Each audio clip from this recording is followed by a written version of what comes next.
ಸ್ನೇಹಿತರೆ, ನಾಳೆ ರಾಜ್ಯಾದ್ಯಂತ ಪುನೀತ್ ರಾಜ್ಕುಮಾರ್ ನಾಯಕರಾಗಿ ಅಭಿನಯ ಮಾಡಿದಂತಹ ಮೊದಲ ಸಿನಿಮಾ ಅಪ್ಪು ರಿಲೀಸ್ ಆಗ್ತಾ ಇದೆ. 23 ವರ್ಷಗಳ ಹಿಂದೆ ಅಪ್ಪು ಸಿನಿಮಾ ಬಂದಾಗ ಯಾವ ರೀತಿಯ ಕ್ರೇಜ್ ಇತ್ತೋ ಅದೇ ಕ್ರೇಜನ್ನು ನಾವು ಮತ್ತೆ ಕಾಣ್ತಾ ಇದ್ದೀವಿ. ಆಗ ಅವರು ನಾಯಕ ನಟರಾಗಿ ಪಾದಾರ್ಪಣೆಯನ್ನು ಮಾಡ್ತಾ ಇರ್ತಾರೆ, ಬಾಲನಟರಾಗಿ ರಾಷ್ಟ್ರ ಪ್ರಶಸ್ತಿಯನ್ನು ಪಡ್ಕೊಂಡಿರ್ತಾರೆ.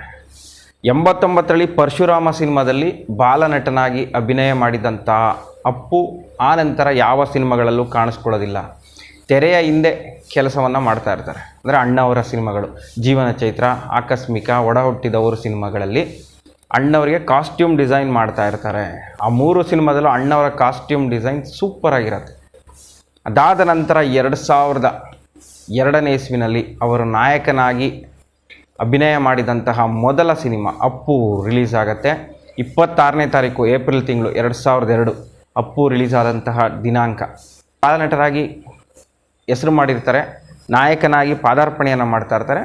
ಮಾರ್ನಿಂಗ್ ಶೋ ಎಲ್ಲೆಡೆ ಹೌಸ್ಫುಲ್ ಆಗುತ್ತೆ.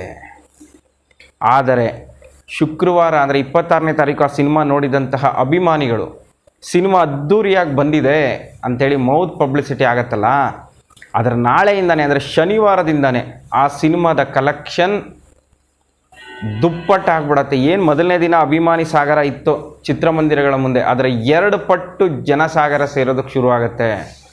ಮೊದಲನೇ ದಿನ ನಾವು ಮೈಸೂರಿನ ಮಟ್ಟಿಗೆ ಹೇಳಬೇಕಂದ್ರೆ ಮೈಸೂರಿನಲ್ಲಿ ಪ್ರಭಾ, ಗಾಯತ್ರಿ ಮೇಯ್ನ್ ಥಿಯೇಟ್ರು, ಬೆಂಗಳೂರಿನಲ್ಲಿ ಸಂತೋಷ್ ಮೇಯ್ನ್ ಥಿಯೇಟ್ರು. ಮೊದಲನೇ ದಿನ ಪ್ರಭಾದಲ್ಲಿ ಆಯಾ ಶೋ ಟಿಕೆಟನ್ನು ಕೊಡ್ತಾರೆ. ಆದರೆ ಅದರ ನಾಳೆಯಿಂದ ಬೆಳಗ್ಗೆನೇ 3 ಶೋದ ಟಿಕೆಟ್ ಕೊಡೋದಕ್ಕೆ ಶುರು ಮಾಡ್ತಾರೆ.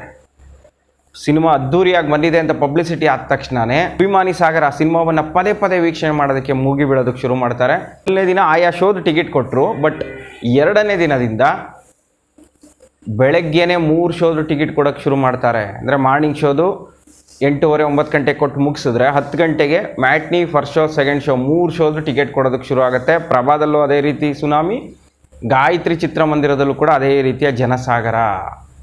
ಸುಮಾರು 7-8 ವಾರಗಳ ಕಾಲ ಅದೇ ರೀತಿ ಕಲೆಕ್ಷನ್ ಮುಂದುವರಿಯುತ್ತೆ. ಸತತವಾಗಿ 4 ವಾರ ಪ್ರಭಾ ಮತ್ತು ಗಾಯತ್ರಿನಲ್ಲಿ 5 ವಾರ ಕಂಟಿನ್ಯೂ 4 ಶೋ ಫುಲ್ ಆಗಿದೆ. ಅವಾಗ 5 ವಾರ ಕಂಟಿನ್ಯೂ 4 ಶೋ ಫುಲ್ಲು. 5ನೇ ವಾರದ ನಂತರ ಯಾವುದೋ ಒಂದು ಶೋನಲ್ಲಿ ಕಡಿಮೆ ಟಿಕೆಟ್ ಮಿಸ್ ಆಗುತ್ತೆ. ಅಂದರೆ ಮಾರ್ನಿಂಗ್ ಶೋನಲ್ಲಿ ಮತ್ತು ಸೆಕೆಂಡ್ ಶೋನಲ್ಲಿ. ಫಸ್ಟ್ ಶೋ ಮ್ಯಾಟ್ನಿ ಮಾತ್ರ ಹೌಸ್ಫುಲ್ ಆಗ್ತಾನೇ ಇರುತ್ತೆ.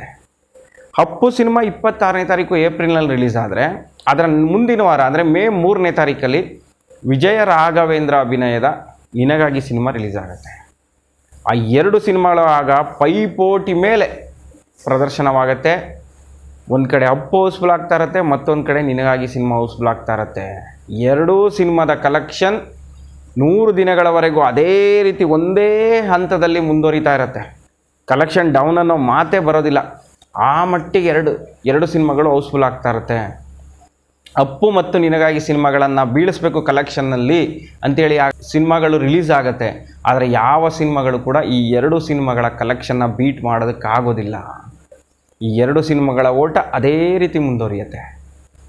ಅಪ್ಪು ಸಿನಿಮಾ ರಾಜ್ಯದ 30 ಕೇಂದ್ರಗಳಲ್ಲಿ 100 ದಿನಗಳ ಪ್ರದರ್ಶನವನ್ನು ಕಾಣುತ್ತೆ. ಬೆಂಗಳೂರಿನಲ್ಲಿ 5 ಚಿತ್ರಮಂದಿರಗಳಲ್ಲಿ ಅಪ್ಪು ಸಿನಿಮಾ 100 ಡೇಸ್, ಅದು ಕಡಿಮೆ ಸಾಧನೆ ಅಲ್ಲ. ಬೆಂಗಳೂರಿನ 5 ಚಿತ್ರಮಂದಿರಗಳಲ್ಲಿ 100 ದಿನ ಪ್ರದರ್ಶನ ಆಗುತ್ತೆ ಅಂದರೆ ಅದು ಕಡಿಮೆ ಸಾಧನೆ ಅಲ್ಲ.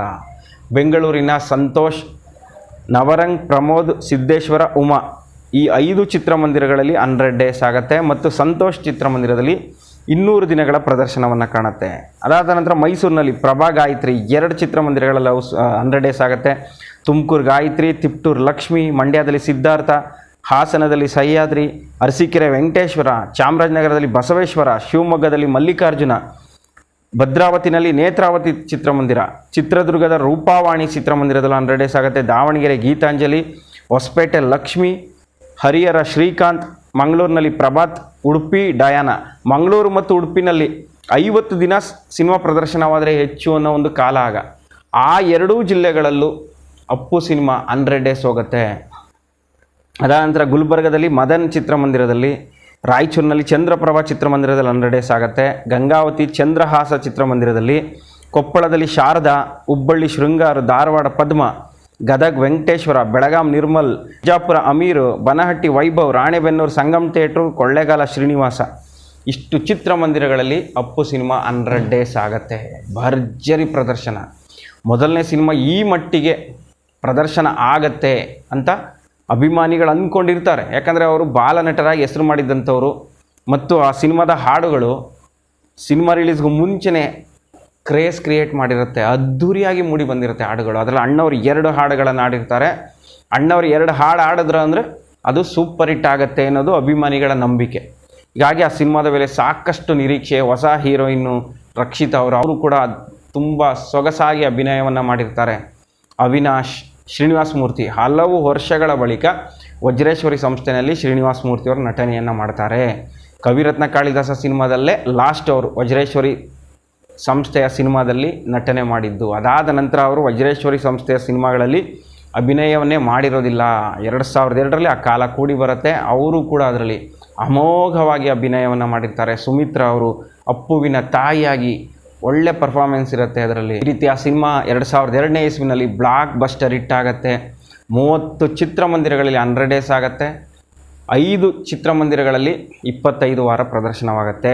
ಬೆಂಗಳೂರು ಸಂತೋಷು, ಮೈಸೂರು ಗಾಯತ್ರಿ, ಹುಬ್ಬಳ್ಳಿ, ಬೆಳಗಾಂ ಮತ್ತು ದಾವಣಗೆರೆ ಈ 5 ಜಿಲ್ಲೆಗಳಲ್ಲಿ ಅಪ್ಪು ಸಿನಿಮಾ 25 ವಾರಗಳ ಪ್ರದರ್ಶನವನ್ನು ಕಂಡು 2002ನೇ ಇಸ್ವಿನಲ್ಲಿ ಅತಿ ದೊಡ್ಡ ಬ್ಲಾಕ್ ಬಸ್ಟರ್ ಸಿನಿಮಾ ಅನ್ನೋ ಲಿಸ್ಟಿಗೆ ಸೇರ್ಪಡೆ ಆಗುತ್ತೆ. ಅಪ್ಪು ಸ್ಟಂಟ್ಗಳು ಎಷ್ಟು ಹೆಸರು ಮಾಡುತ್ತೆ ಅಂದರೆ ಕನ್ನಡದಲ್ಲಿ ಆ ರೀತಿ ಸ್ಟಂಟ್ಗಳೇ ಬಂದಿಲ್ಲ, ಎಲ್ಲ ರಿಯಲ್ ಸ್ಟಂಟು. ಆ ಫೈಟಿಂಗ್ ಸೀನನ್ನು ನೋಡೋದಕ್ಕೆ ಪದೇ ಪದೇ ಸಿನಿಮಾವನ್ನು ವೀಕ್ಷಣೆ ಮಾಡ್ತಿದ್ರು. ಕಾಲೇಜ್ ಯೂತ್ಸ್ ಅಂತೂ ಆ ಟೈಮ್ನಲ್ಲಿ ದಿನ matinee morning show Appu cinema ಯಾವ ಚಿತ್ರಮಂದಿರದಲ್ಲಿ ನಡೀತಾ ಇದೆಯೋ ಆ ಚಿತ್ರಮಂದಿರಗಳ ಮುಂದೆ ನಮ್ಮ ಕಣ್ಣಿಗೆ ಕಾಣ್ತಾ ಇದ್ದೋ ಬರೀ ಕಾಲೇಜ್ ಹುಡುಗರು ಮತ್ತು ಹುಡುಗಿಯರೇ. ಅವರೇ ಹೆಚ್ಚಾಗಿ ಆ ಸಿನಿಮಾವನ್ನು ಪದೇ ಪದೇ ವೀಕ್ಷಣೆ ಮಾಡಿದವರು. ಮಾರ್ನಿಂಗ್ ಶೋ ಮ್ಯಾಟ್ನಿ ಅಂದರೆ ಕಾಲೇಜ್ ಹುಡುಗರು ಅಪ್ಪು ಎಲ್ಲಿ ನಡೀತಾ ಇದೆಯೋ ಆ ಥಿಯೇಟ್ರ್ ಮುಂದೆ ಜಮಾಯಿಸ್ಬಿಟ್ರು. ಸಾಯಂಕಾಲದ ಮೇಲೆ ಫ್ಯಾಮಿಲಿ ಆಡಿಯನ್ಸ್ ಕಾಣ್ತಾಯಿದ್ರು ಫಸ್ಟ್ ಶೋ ಮತ್ತು ಸೆಕೆಂಡ್ ಶೋನಲ್ಲಿ. ಈ ರೀತಿ 100 ದಿನಗಳ ಕಾಲ ಭರ್ಜರಿ ಪ್ರದರ್ಶನವನ್ನು ಕಾಣುತ್ತೆ. ಆನಂತರ 25ನೇ ವಾರ ತನಕನೂ ಕೂಡ ಒಳ್ಳೆ ಕಲೆಕ್ಷನ್ ಇರುತ್ತೆ. ಆ ಕಾಲದಲ್ಲಿ ಹೇಗಿತ್ತು ಅಂದರೆ ಕಲೆಕ್ಷನ್ ಚೆನ್ನಾಗಿದ್ರೂ ಕೂಡ ಬೇರೆ ಸಿನಿಮಾಗಳಿಗೆ ಥಿಯೇಟ್ರ್ ಬಿಟ್ಕೊಡ್ಬೇಕು ಅನ್ನೋ ಕಾರಣಕ್ಕೆ ಚಿತ್ರಮಂದಿರದಿಂದ ಸಿನಿಮಾವನ್ನು ತೆಗೆದುಬಿಡೋರು. ಅಪ್ಪು ಸಿನಿಮಾ ಕೂಡ ಬೆಂಗಳೂರು ಸಂತೋಷ್ನಲ್ಲಿ ಆ ಸಿನಿಮಾವನ್ನು ತೆಗಿಬೇಕಾದ್ರೆ ಒಳ್ಳೆ ಕಲೆಕ್ಷನ್ನೇ ಇರುತ್ತೆ, ಬಾಲ್ಕನಿ ಫುಲ್ ಆಗ್ತಾನೇ ಇರುತ್ತೆ. ಆದರೆ ಅನಿವಾರ್ಯ ಕಾರಣದಿಂದ ಬೇರೆ ಚಿತ್ರಮಂದಿರಕ್ಕೆ ಥಿಯೇಟ್ರು ಬುಕ್ ಆಗಿರುತ್ತೆ ಅನ್ನೋ ಕಾರಣಕ್ಕೆ 26ನೇ ವಾರ ಆದಮೇಲೆ ಅಪ್ಪು ಸಿನಿಮಾವನ್ನು ಸಂತೋಷ್ನಲ್ಲಿ ತೆಗಿತಾರೆ. ಸ್ವಪ್ನದಲ್ಲಿ ಚಿತ್ರ ಕಂಟಿನ್ಯೂ ಆಗುತ್ತೆ. ಏನಾದರೂ ಕಲೆಕ್ಷನ್ ಚೆನ್ನಾಗಿದೆ ಅಂತೇಳಿ ಉಳಿಸ್ಕೊಂಡಿದ್ರೆ ಅಪ್ಪು ಸಿನಿಮಾ ಮೊದಲನೇ ಸಿನಿಮಾನೇ 1 ವರ್ಷ ಪ್ರದರ್ಶನವಾಗ್ಬಿಟ್ಟಿರೋದು ಒಂದೇ ಥಿಯೇಟ್ರಲ್ಲಿ. ಸಂತೋಷಲ್ಲಿ 1 ವರ್ಷ ಪ್ರದರ್ಶನ ಆಗಿರೋದು. ಆದರೆ ಅದಕ್ಕೆ ಅವಕಾಶ ಆಗಲಿಲ್ಲ. ಆದರೆ ಆನಂತರ ಅದು ರಿಲೀಸ್ ಆಗಿ ಹಲವು ಚಿತ್ರಮಂದಿರಗಳಲ್ಲಿ 1 ವರ್ಷಗಳ ಕಾಲ ರಿಲೀಸ್ ಆಗ್ತಾನೇ ಇರ್ತಾಯಿತ್ತು. ಒಳ್ಳೆ ಕಲೆಕ್ಷನ್ನ ಮಾಡ್ತು. ವಜ್ರೇಶ್ವರಿ ಸಂಸ್ಥೆಗೆ ಕೋಟ್ಯಾಂತರ ರೂಪಾಯಿ ಹಣವನ್ನು ಸಂಪಾದನೆ ಮಾಡಿಕೊಡುತ್ತೆ. ಅಪ್ಪು ಕನ್ನಡದ ಪವರ್ ಸ್ಟಾರ್ ಆಗಿ ಉದಯವಾಗ್ತಾರೆ. ಈಗ ಮತ್ತೆ ಅಪ್ಪು ಸಿನಿಮಾ ರಿಲೀಸ್ ಆಗ್ತಾಯಿದೆ. ಏನು 2002ರಲ್ಲಿ ನಾವು ನೋಡಿದ್ವು ಕ್ರೇಜ್, ಅದೇ ಕ್ರೇಜ್ ಕಾಣ್ತಾ ಇದೆ. 2002ರಲ್ಲಿ ಅಪ್ಪು ಸಿನಿಮಾ ರಿಲೀಸ್ ಆದಾಗ ಸುಮಾರು ಒಂದು 40 ಚಿತ್ರಮಂದಿರಗಳೇ ರಿಲೀಸ್ ಆಗುತ್ತೆ. ರಿಲೀಸ್ ದಿನ ಅದು ಒಂದು 35ರಿಂದ 40 ಚಿತ್ರಮಂದಿರ ಆಲ್ ಓವರ್ ಕರ್ನಾಟಕ. ಆದರೆ ಈಗ ರಿಲೀಸ್ ಆಗ್ತಾಯಿದೆ ನೋಡಿ, ಅಧಿಕ ಚಿತ್ರಮಂದಿರಗಳಲ್ಲಿ ರಿಲೀಸ್ ಆಗ್ತಾ ಇದೆ. 2002ರಲ್ಲಿ ಏನು ಅಪ್ಪು ಸಂಪಾದನೆ ಮಾಡ್ತೋ ಈ ಬಾರಿ ರಿಲೀಸ್ನಲ್ಲೂ ಅದರ ಮೀರಿಸಿದಂತಹ ಕಲೆಕ್ಷನ್ ಆಗೋದ್ರಲ್ಲಿ ಡೌಟೇ ಇಲ್ಲ.